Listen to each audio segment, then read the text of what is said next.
Hello, Donna here. Welcome to my channel, Transcending Trauma, speaking to solutions, and now also affirming autism and other neurodivergent human beings. So I want to talk about sensitivity today. Sorry if my car is loud. I tried filming with it off, but it's getting hot. It's, like in the 80s outside, probably with the car off, like 100 degrees in here. So sorry if it's loud. I got a loud car and the air's on. So sensitivity, sensitive people. We can be born this way, as in autism and other neurodiverse genetic makeups, in which, I'm learning, I never realized before that what I referred to as being an empath was really very deeply intertwined in me being autistic, because my brain doesn't filter stimuli. And so I'm feeling at a very deep level, and when we get shamed for this, it's really an unfair thing, because all human beings are experiencing the world at a different intensity. Our nervous systems are different. Our past experiences are different. You could also, autism and PTSD are very intertwined. It's very hard for clinicians to pull those apart because a lot of the symptoms are very similar.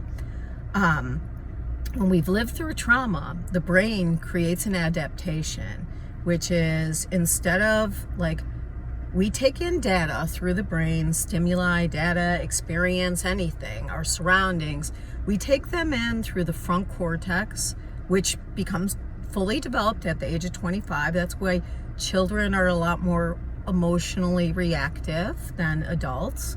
So that frontal lobe area, data comes in for logic and reasoning, and it slows it down, and then it hits the amygdala for the emotional context.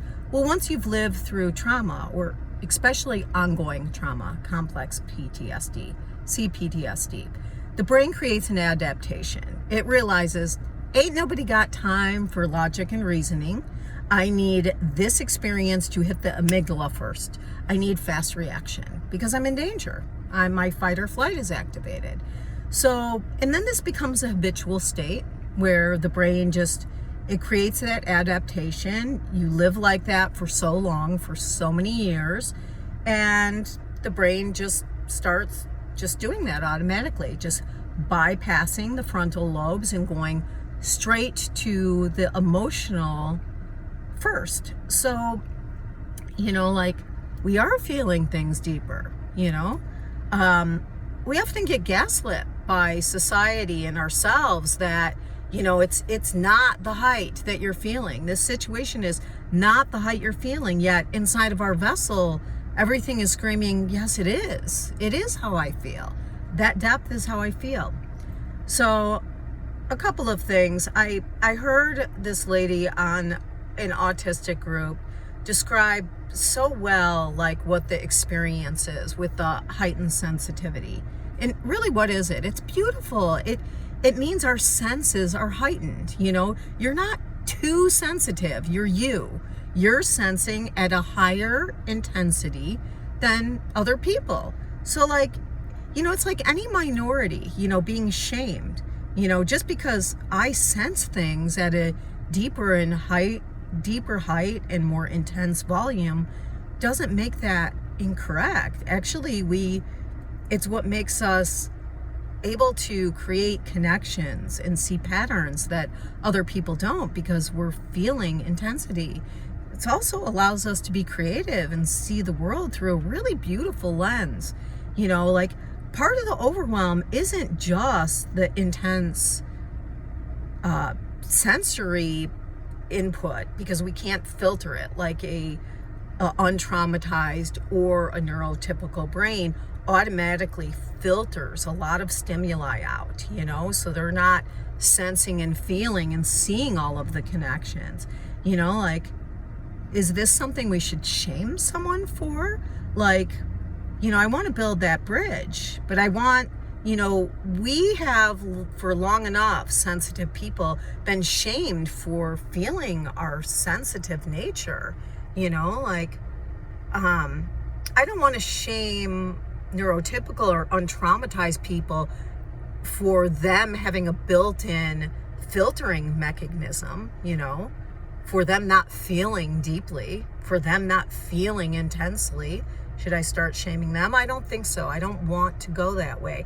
I want us both to understand, I want everyone to understand that nervous systems are different, and it depends on what your lived experiences have been and how your nervous system has created these adaptations, and or how you are neurologically created with a more sensitive nervous system, and without the stimuli processing, the stimuli filtering process, or a mechanism.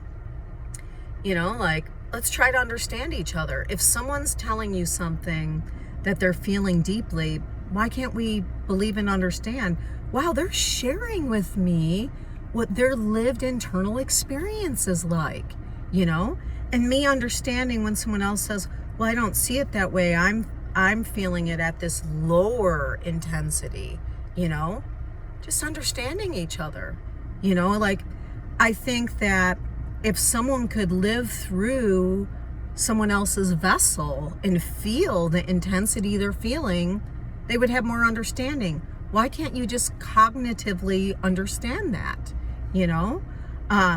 And for me also to understand, I had an epiphany years ago that I was like, wow, people are not feeling things at the intensity that I am, and having compassion that runs that way also.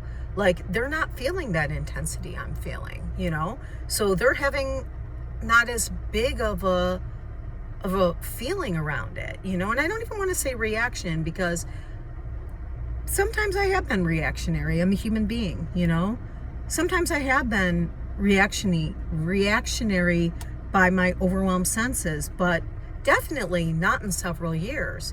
I've learned to accept my sensitivity and to accept that not everyone is feeling the intensity I'm feeling.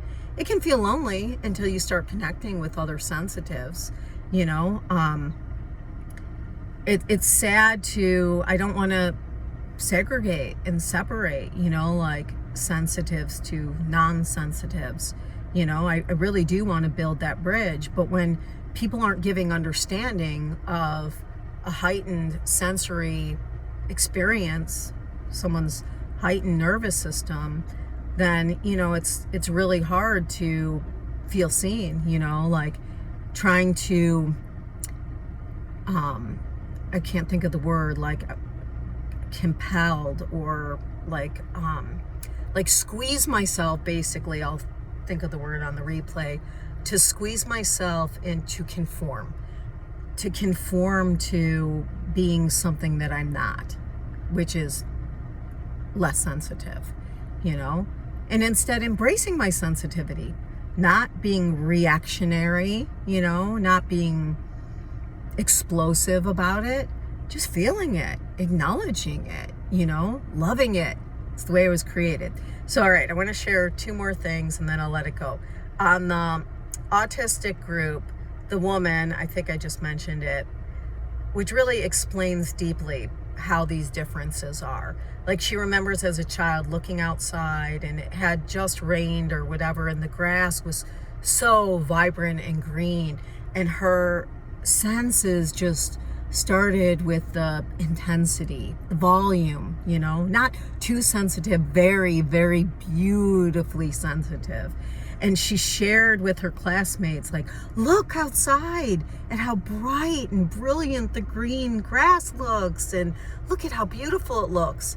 And she was met with shame and picked on and bullied for seeing just such a normal thing with such an intensity, so relatable to so many of us sensitive people, like picked on and bullied. And then you learn an adaptation to mask, like, when you're seeing a beautiful, intensely sensational, I want to start calling us, our senses, sensational, sensational. I am sensitive. I sense things sensationally, and, wouldn't it have been so beautiful if, even if they didn't see the intense, sensational brightness of the grass, which, by the way, can also be like we're seeing things and feeling things that other people don't, because our vessels have that heightened intensity. My daughter, I've shared before, sees more colors on the light spectrum than most people. So she's seeing things much more vibrantly than other people.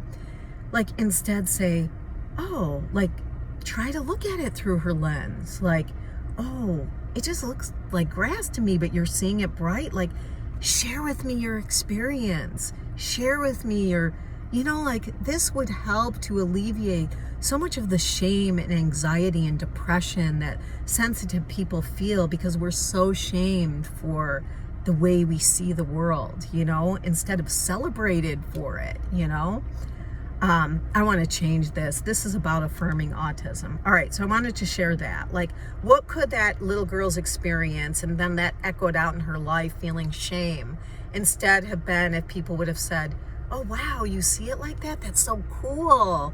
That's so cool. You see that intensity. That's so cool that you see things more vibrantly than other people.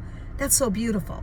And then about the sensitivity. We've often been made, I know I have, to feel like, to be gaslit out of my senses, to be told like I'm seeing things too deeply, I'm reading into things too much, I'm being too sensitive, and I'm misjudging things, when in actuality almost always whatever I was feeling intensely has come to be proven to be factual. We just sense it before other people. I could go into a whole thing about the archetype of the sensitive person, who was traditionally in ancient times the person that did foresee things, because we sensed things that other people weren't. And we were actually honored back then. And, we were the prophets and the, I can't think of the words, but, the people in the Bible that interpreted things, that the kings would seek and trust their words. Somewhere along the line, we've became shamed for having these heightened sensory perceptions, which can create, a way of like seeing things and connecting things at a quicker, deeper level than people that aren't. So, okay, I'll give an example for therapy. I was talking in group therapy. It was actually just me, the therapist, and another woman, about a man, an older man that I knew from my past.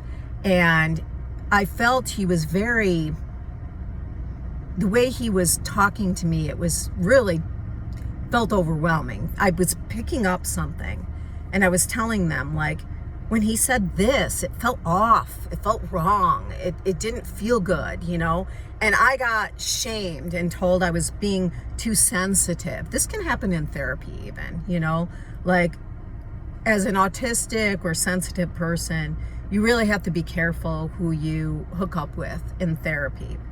I want to make a whole video on that too, but being shamed then and invalidated. You're going to therapy to feel better about yourself, to accept yourself, to work on yourself, and then you're shamed for your sensitivity and told, like, no, you're misinterpreting what they meant.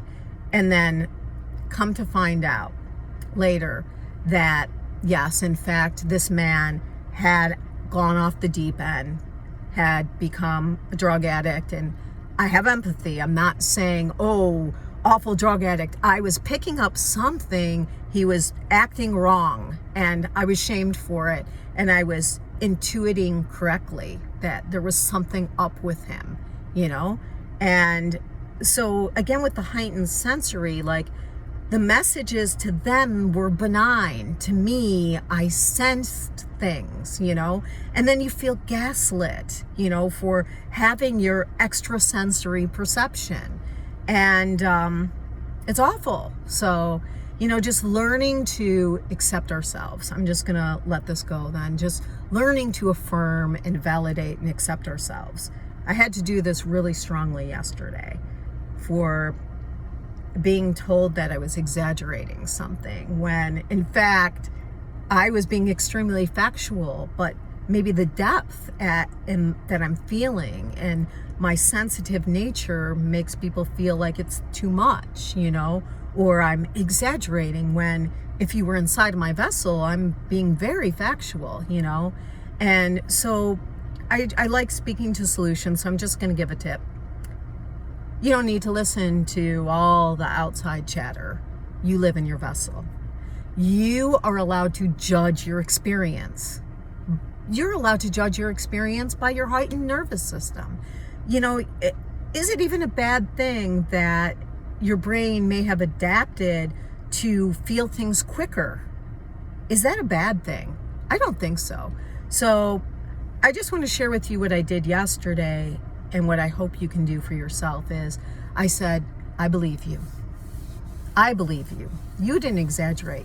You were the one that was there. That person wasn't even there. You were speaking factual. They were actually speaking from their feelings. They didn't have proof whether what I was saying was real or not. I was there experiencing it. And so your heightened sensitivity is a beautiful gift, Just hang on to your reality. Don't let other people gaslight you out of your heightened sensory experience. Love it. Love it. It's a beautiful, beautiful part of you. All right, that's it. Peace out.